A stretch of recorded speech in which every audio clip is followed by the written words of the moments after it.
Hey guys, Ash Lane here today, breaking down some of the trends behind the new base schemes and designs out there in the game.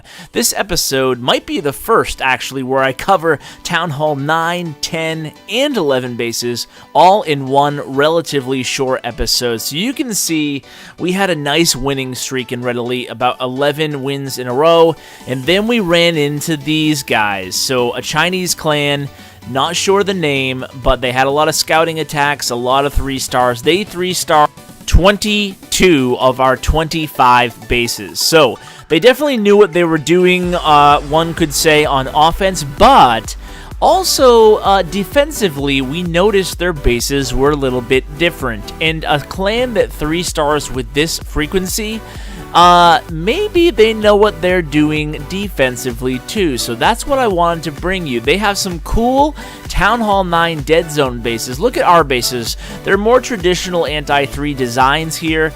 PR is actually one of the more modern bases, but you can see, like, if we go to White Walker here and then down, you'll see that they're more, it's a traditional Dragonflower base where there's walls, pretty much the same size compartments all throughout the entire base. You can see White Walker is similar, and but you can see their designs are set up differently. At Town Hall 9, they have dead zone bases, which we'll get to. At Town Hall 10 and 11, what they do is they have generally 3 big compartments in the center, and then all smaller compartments around the edges. That makes it really tricky to funnel these queen walks into mass witch attacks. Also, if you notice, if we just scroll through their bases, you can see they're different. They're wide open areas instead of the traditional Dragonflower, where the compartments are roughly the same for the most part. There might be 2 different sizes, but you'd see that repeated throughout all the bases.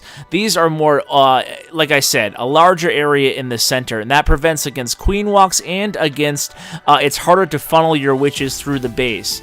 You can see, even if you're using, for example, on the Town Hall 10 bases, even if you're using earthquake spells, you can turn it into a huge open area in the center, but it creates funneling issues for your witches for whatever reason. They start going down the paths of those outside walls, and it's more difficult than it is to go ahead and just open up an area and keep them funneling in the same direction against a more traditional base. So that is Town Hall 10 and 11. Now, at the end of this episode, I'm going to bring you some examples of these actual bases that me and my clanmates actually built.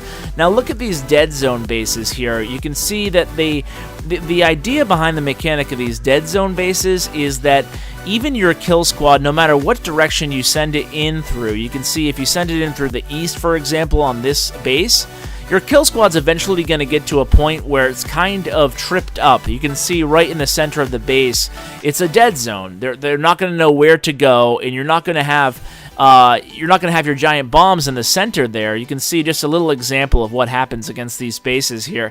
Eventually the kill squad's not going to know what to do. The AI is hard to predict, and it's harder for attackers who are used to, whether it be Go Vaho or if it can be, just traditional Go Ho or Go La Loon.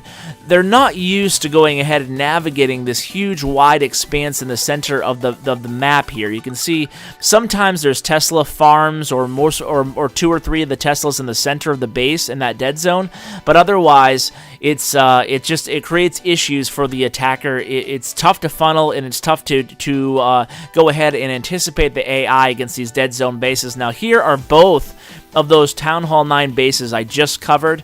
Here's the first one. You can see with the traps and whatnot. We guessed as best as we could based on the replays where all the traps were. And here is the other base. They were both very successful. We managed to get one of them, but it took a couple of tries. So try those bases out. Here's the Town Hall 10 design. It was designed by a Town Hall 11, so you'll have to forgive the Grand Warden, Archer, and Cannon in the below there, but that's the base. And here's an example of a Town Hall 11 with the 3 main compartments in the center there. So guys, I hope you enjoyed this episode where we focused on the future of base design. And thanks so much for watching. Thanks so much to my Patreon supporters. Certainly couldn't do these many videos a day without you guys. So as always, just wanted to say thank you and take care.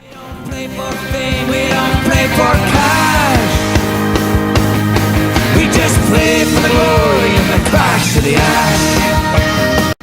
Hey guys, before I let you go, be sure to subscribe and check out my other channel. It is 3-Star Vault Clash of Clans, an aggregation of 3-star attacks sorted by Town Hall level and strategy.